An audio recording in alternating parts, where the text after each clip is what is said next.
우리 교회 이름이 무엇입니까? 구미 시민교회입니다. 너무 멋진 일입니다. 제가 더 특별하게 멋지게 생각하게 된 계기가 있습니다.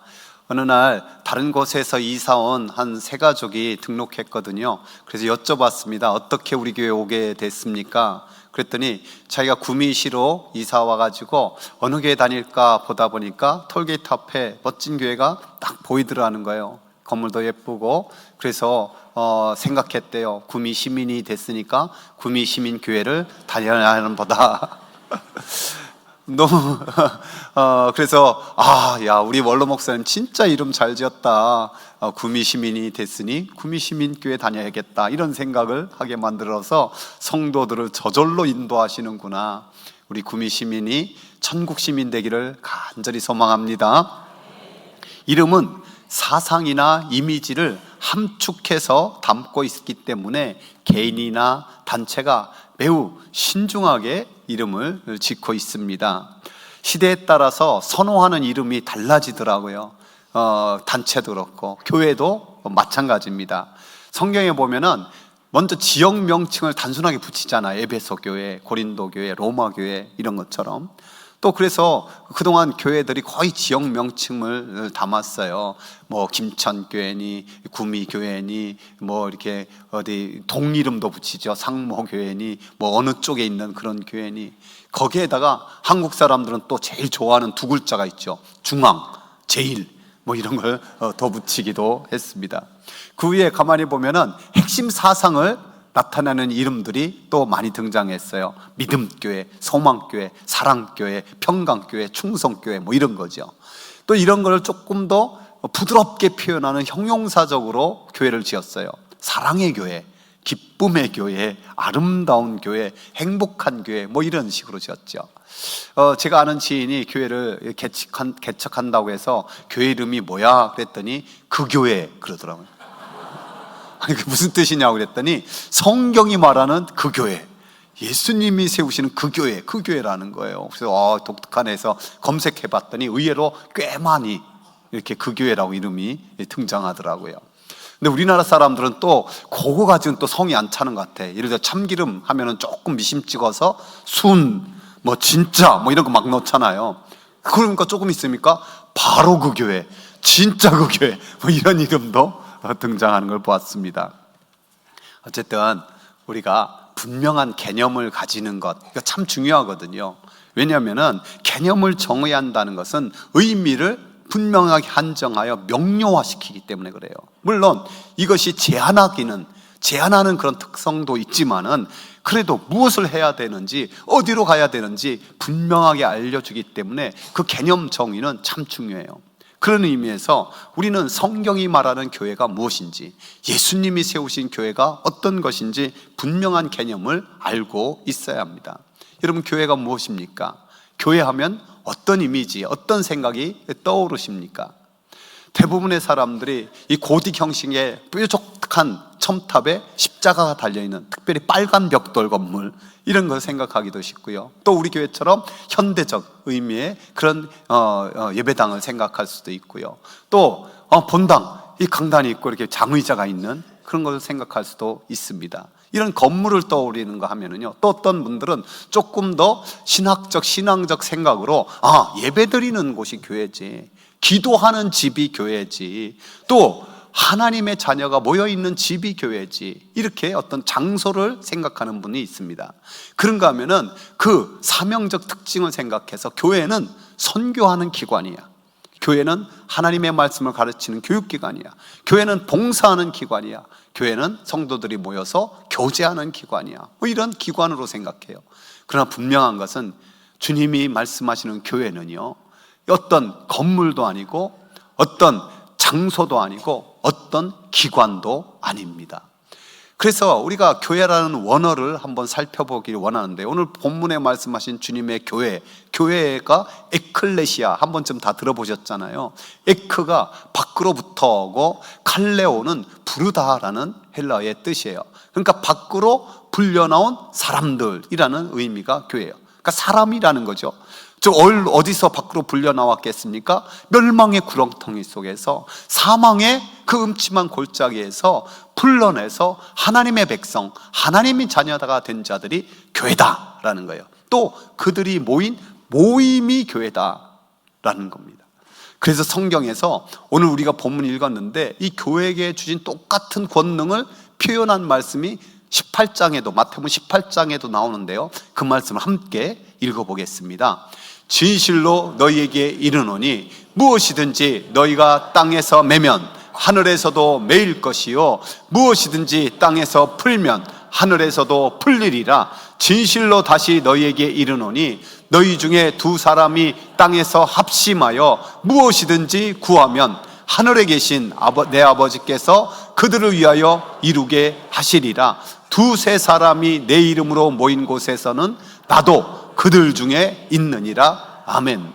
하늘에서 묶이고 풀리는 이 권능의 역사, 바로 교회에게 주신 역사거든요. 근데 두세 사람이 나의 이름으로 모인 곳에 내가 그들과 함께 있겠다. 즉 교회론, 이 교회론의 대원칙은 뭐냐면 이거예요. 따라서 해보겠습니다. 그리스도께서 계신 곳이 교회입니다.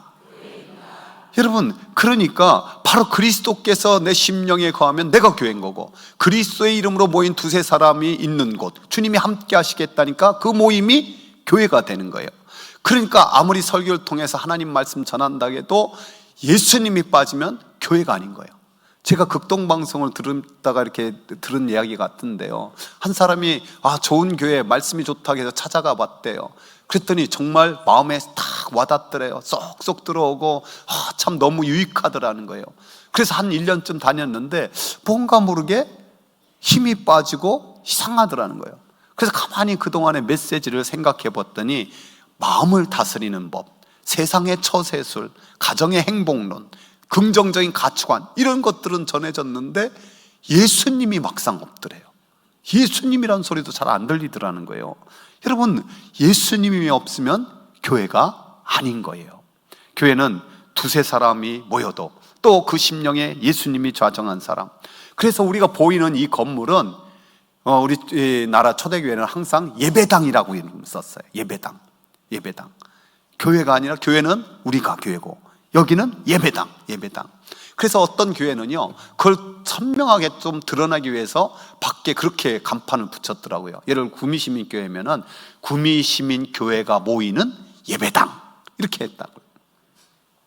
예수님께서 이 땅에 오셔서 공생애에 3년 동안 보내면서 전반기에는 주로 많은 이적도 일으키고 하나님의 말씀을 생명력 있게 전해주셨죠. 그 이유가 무엇입니까? 무엇을 드러내기 위함입니까? 내가 그리스도다, 내가 메시아다, 내가 하나님의 아들로 이 땅에 온 자다, 이것을 나타내 보이기 위해서요. 그래서 그것을 한 번쯤 점검할 때가 오신 거예요. 이 마태복음 16장이 바로 그 분수령이 되는 거예요. 그 전반기의 모든 사역의 분수령이 되는 그것에 주님은 질문합니다. 사람들이 인자를 누구라 하느냐? 세례 요한, 죽었다 살아난, 전에 죽었는데 그분이 다시 온 것 같다고. 어떤 이는 예레미야, 또 어떤 이는 이사야, 뭐 이런 선지자 이름을 대는 거예요. 그러자 주님께서 마음에 안 차신 거죠. 그래서 제자들 한 명 한 명을 바라보고 다시 묻습니다. 너희는 나를 누구라 하느냐? 그때 베드로가 대답합니다. 주는 그리스도시요 살아계신 하나님의 아들이십니다. 너무 기쁜 거예요. 주는 그리스도, 구세주, 메시아, 이 뜻이잖아요. 그리고 살아계신 하나님의 아들로서 이 땅에 오신 분. 100점이에요, 100점. 그래서 그 대답에 주님께서 너무 기쁘셔서 축복의 말씀을 주십니다. 함께 읽어봅시다. 바요나 시몬아, 내가 복이 있도다. 이를 내게 알게 하니는 혈육이 아니요 하늘에 계신 내 아버지시니라. 또 내가 내게 이르노니 너는 베드로라. 내가 이 반석 위에 내 교회를 세우리니 음부의 권세가 이기지 못하리라. 내가 천국 열쇠를 내게 주리니 내가 땅에서 무엇이든지 매면 하늘에서도 매일 것이요 내가 땅에서 무엇이든지 풀면 하늘에서도 풀리리라. 아멘. 주님께서 베드로의 그 신앙 고백을 들으시고 그 신앙 고백, 그 반석 위에 내 교회, 주님의 교회를 세우겠다고 선언하십니다. 여러분, 예수님께서 하나님의 아들로서 하늘 보좌 버리고 이 땅에 실서 오셔서 이 고백 듣기 위해서 지금까지 사역하신 거고, 이 고백을 견고하게 하기 위해서 후에 십자가 질 것입니다. 구원의 역사를 일으킬. 그래서 그 고백을 선명하게 하는 자들을 그가 교회가 되는 거고 신앙 공동체가 되는 거예요. 그래서 저와 여러분이요, 찬양을 좀 못해도 큰 문제 되진 않아요. 말씀에 대한 지식이 조금 부족해도 너무 큰 문제 되는 건 아니에요. 기도를 유창하게 잘 못한다고 해서 이게 아주 커다란 문제 되는 건 아니에요. 그런데 딱 한 가지, 예수님에 대한 신앙 고백만큼은 선명하게 할 수 있어야 돼요. 예수님은 그리스도이십니다. 나의 구세주이십니다. 예수님은 하나님의 아들입니다. 이 고백이 분명해야 돼요. 이 고백이 없으면 교회가 아니기 때문에 그래요. 그런데 한 가지 더 생각해야 될 것은요, 이 신앙 고백이 시대에 따라 좀 바뀌더라고요. 즉 일제시대라면은 예배당에 앉아있는 것만으로도 훌륭한 신앙 고백이 돼요. 공산당 앞에서는요, 나는 예수님 믿는 사람입니다, 이 한마디도 어마어마한 신앙 고백이 돼요. 왜? 생명을 거는 거니까. 그런데 오늘날 세상에서 저는 목사입니다, 저는 장로입니다, 저는 권사입니다, 저는 집사입니다, 이게 훌륭한 신앙 고백이 될까요? 자칫하면은 저 사람이 목사래, 저 사람이 장로래, 저 사람이 집사래, 이렇게 조롱도 받을 수 없어요. 뭐가 문제일까요? 개인적으로도 마찬가지예요. 사실 평생 불교 믿다가 무속에 빠져있다 이 자리에 와 앉아있는 것만으로도 신앙 고백이 되는 사람이 있어요. 또 직장이나 학교에서 나는 그리스도인입니다, 용기 있게 고백하는 것이 훌륭한 신앙 고백이 될 수도 있어요. 근데 오늘날에는 조금 더 나아가서 그리스도를 모신 자로서, 그리스도에 대한 신앙 고백이 분명한 자로서, 그리스도의 향기 나고 그리스도의 편지됨의 삶의 양태까지, 행위까지 드러나는 것이 참된 신앙 고백이 많은 거예요. 그래서 우리가 예수 그리스도를 주라, 그리스도라, 하나님의 아들이라 고백하는 자 교회라고 했는데, 사도 바울은 이것을 조금 더 개념을 더 나아가서 그래서 선명하게 선포하는 게 있잖아요. 너희는 하나님의 성령에 거하시는 성령의 전이라고. 너희 몸이 하나님의 성령의 전, 하나님의 성전이라고. 한번 고백해 봅시다. 우리 몸이 성령님이 거하시는 성전입니다. 여러분, 그래서 저와 여러분이 마음으로 믿을 뿐만 아니라 입술의 고백을 넘어 삶에서 이 고백이 선명해지는, 그게 천국 열쇠를 확실하게 보여주는 거예요. 한 번 더 고백해요. 내가 교회입니다. 우리가 교회입니다. 우리 몸이 하나님의 성전입니다. 아멘. 성경에 교회에 대한 많은 은유와 표상이 나타나요. 학자들은 96개나 발견할 수 있다는 거예요. 예를 들어 이런 거예요. 하나님의 건물, 반석 위에 지은 집, 하나님의 밭, 그리스도의 신부, 그리스도의 몸. 이 중에서 저는 그리스도의 몸이라는 이 은유가 너무너무 마음에 와닿아요. 사도 바울을 통해서 선명하게 말씀하셨죠. 함께 읽어봅시다. 또 만물을 그의 발 아래 복종하게 하시고 그를 만물 위의 교회의 머리로 삼으셨느니라. 교회는 그의 몸이니 만물 안에서 만물을 충만하게 하시는 이의 충만함이라. 아멘. 십자가 지시고 부활하신 승천하신 주님께서 이제 만물을 그 발 아래 복종하게 하시는 주가 되시는 거예요. 그 예수님 교회의 머리가 되시고 교회는 그의 몸이다 라고 선명하게 밝히고 있습니다. 우리 한 번 더 고백해 봅시다. 예수님께서 온 세상과 만물의 주인이십니다. 특별히 교회의 주인이 예수님입니다. 그렇습니다. 교회는 목사가 주인이 아니에요. 교회는 당회가 주인인 것도 아니에요. 성도가 주인인 것도 아니에요. 그동안 이 세상에서 법이요, 성도의 총수, 이것으로 모든 걸 결판 내버렸어요. 안타까운 일이지만 교회가 분쟁 생겼을 때 세상 법조로 가는 경우가 있거든요. 그래서 나뉘게 되면은 그 명수에 따라서 그냥 교회 재산권이나 모든 걸 딱 분할해 버리는 거예요. 그런데 그걸 이용해서 신천지라든지 이런 것들이 막 그냥 교회를 어지럽혔거든요. 예를 들어서 한 30명이 모이는 교회가 있다고 합시다. 막 포섭해서 한 20명 쪽으로 신천지가 갔고, 10명쪽이 그냥 정통 그 교회에 있었어요. 그러면 그동안은 뭐 3천만의 재산이 있다면 2천만 원, 3분의 2는 20%, 그 20명 모인 곳, 1,000만 원이면 그 10명 모인 곳, 그냥 그렇게 나눠버렸어요. 왜? 성도의 총수가 중요해요. 그런데 얼마 전에 바뀌었어요. 정통성을 봤어요. 그 교회가 처음 세워질 때 대한예수교 장로의 그 통합 측 정통성을 누가 갖고 있느냐, 거기에게 몰아준 거예요. 아주 지혜로운 재판관이라고 생각하고 아마 그리스도인이었을 거라고 생각하고 이 판례가 이제 좋은 선례를 남기게 된 거예요. 그렇습니다. 우리에게 있어서 참으로 주인이 예수님인가, 우리 교회의 주인이 진짜 예수님인가, 이거를 늘 우리는 확인해야 돼요. 그런 의미에서 우리는 신앙이 뭐냐, 자기를 부인하고 예수 그리스도를 주인 삼아서 주님의 뜻에 섬기고 내가 주님의 뜻에 복종하는 것. 나의 죄성이 아직도 많이 남아있지만은 그 모든 것을 성령의 능력으로 이겨내면서 결코 포기할 수 없는 영광스러운 싸움에 우리의 신앙의 발걸음을 옮기는 것입니다.